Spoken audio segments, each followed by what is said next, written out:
माया में इस प्रकार से उलझ जाते हैं जैसे मकड़ी का जाल होता है, उलझते चले जाते हैं और हम अपना धर्म भूल जाते हैं, कर्म भूल जाते हैं, झूठ का साथ पकड़ लेते हैं, जगह जगह झूठ बोलते हैं।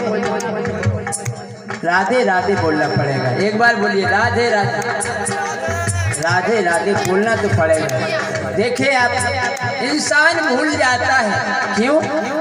धर्म छोड़ अधर्म पे उतरे बोलत झूठ तमाम, धर्म छोड़ अधर्म पे उतरे बोले झूठ तमाम। आजकल झूठ का फैशन हो गया बंधु, झूठ का ऐसा फैशन आ गया है, अगर मोबाइल पर किसी से पूछो भैया कहाँ हो, भले ही वो संडास में बैठा हो बोल देगा नाश्ता कर रहे हैं। ऐसा फैशन आ गया है। बोले कहाँ आ गए हो?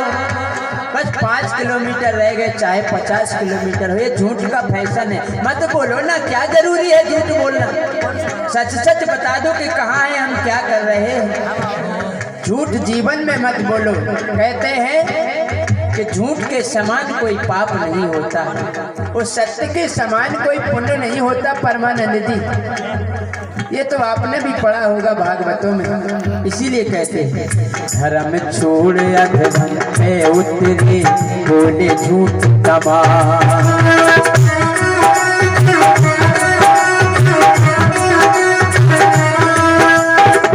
ठगनु माया के कारण, ठगनु माया के कारण वो भद्रो भई हो बदनाम।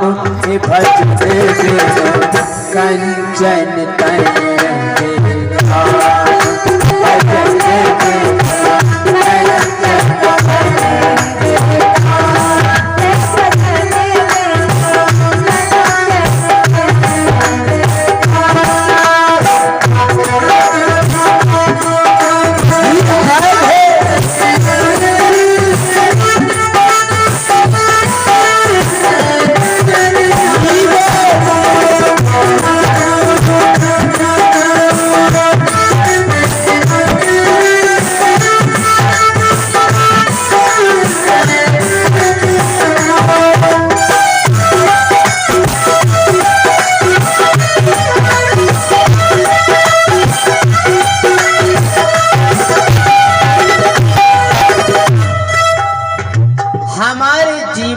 भजन का होना अनिवार्य है बंधु। अगर भजन नहीं है तो सब कुछ बेकार है। क्यों? कि भैया हरि को भजन करे में लागत नहीं छिदा। हरि के नाम संकीर्तन में एक पैसा खर्च नहीं होना, केवल आपका समय चाहिए, बस इसमें पैसा खर्च नहीं होना। आप अगर किसी से भजन करवाओगे तो पैसा खर्च होगा, लेकिन आपको मुख से राम बोलने का कोई पैसा लेता क्या? नहीं लेता। केवल मुख से कहना है राम राम। और राम पार ब्रह्म परमात्मा, जिसको सच्चिदानंद रूपाय कहा जाता है।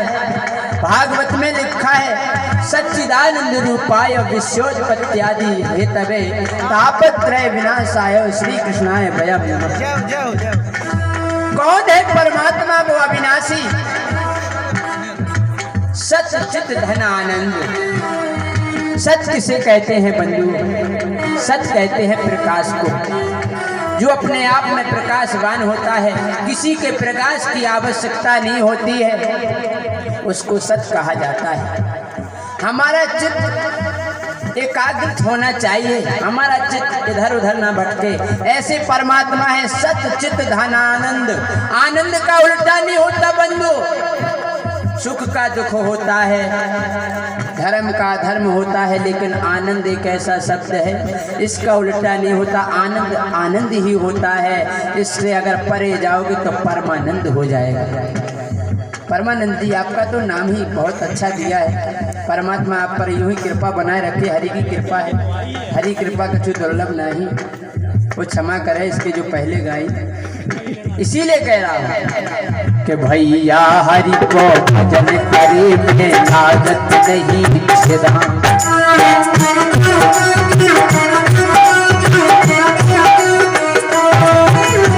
अंत समय को काम नया है, कोई काम आने वाला नहीं है। न साथी, न भाई, न बहन, न जीजा, न साली, नाते रिश्ते सब कहने के होते हैं। महाराज जी, एक व्यक्ति बोलता मेरी पत्नी मुझे बहुत प्रेम करती है, मेरा भाई हमें बहुत प्रेम करता है, मेरा पिता बहुत प्रेम करता है, मैं भजन करके उनका जीवन खराब नहीं कर सकता, उनका पालन पोषण मुझे करना पड़ता है। महाराज जी बोले ये सब आपके मतलबी यार हैं, कोई तुम्हारे प्रेमी नहीं। महाराज ऐसा हो ही नहीं सकता। महाराज जी ने कह दिया कि चलो हम परीक्षा करवाते हैं, तुम अपनी श्वास रोक लेना, हम कह देंगे कि मृत हो चुका है, मर चुका है। बंद वो घर पहुंचा और बोला मुझे सांप ने डस लिया, और लेट गया। और जैसे ही वो लेटा है महाराज जी आ गए। बोले क्या हुआ? बोले ये तो चल बस। महाराज जी बोले मैं इसको जीवित कर सकता हूँ, लेकिन एक बात है, एक गिलास में दूध लाओ। दूध मंगवाया, 4 फेरे लगाए महाराज ने। बोले अब जो इस गिलास के दूध को पी लेगा वो मर जाएगा, ये जीवित हो जाएगा। पत्नी को बुलाया, आप पी लीजिए, आप बहुत प्रेम करती हैं। पत्नी बोली जी तो मर ही गए, हम कहाँ को मर जाए, अब जी तो चले ही गए। माता को बुलाया, माता रोने लगी, मेरे और भी पुत्र है, चला गया। पिता बोला मेरा भी बड़ा पुत्र है, किसी ने नहीं पिया वो दूध। महाराज जी बोले मैं पी लूं? सबरे बोले महाराज तुम पी लो, तमाकू नहीं। महाराज ने वो दूध पी लिया बंधुओं, और बच्चे से बोले उठो बेटा चलो भगवान का भजन करना, कोई किसी का नहीं है। इसीलिए कहते हैं कि अंत समय को काम नया है, अंत समय को काम नया है। अरे भज लो सीताराम, भज कंचन तनय